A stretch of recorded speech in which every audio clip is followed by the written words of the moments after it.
ฉันคิดถึงวันผ่านมาเคยสุดนักหนาต้องมาจาก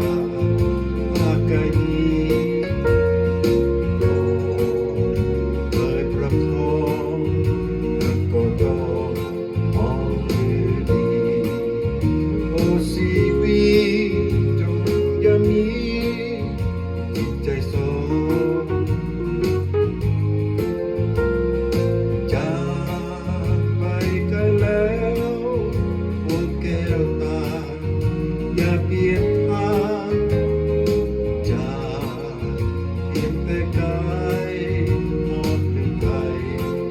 ไว้นอนน้องจง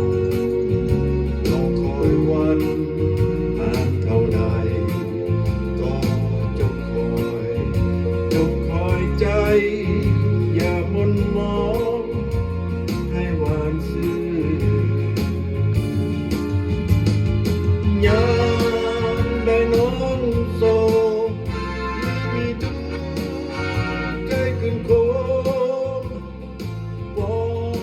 นฝากสายลมช่วยปลอบใจให้เสื่อชื่อยามได้น้องสุขอายก็สุข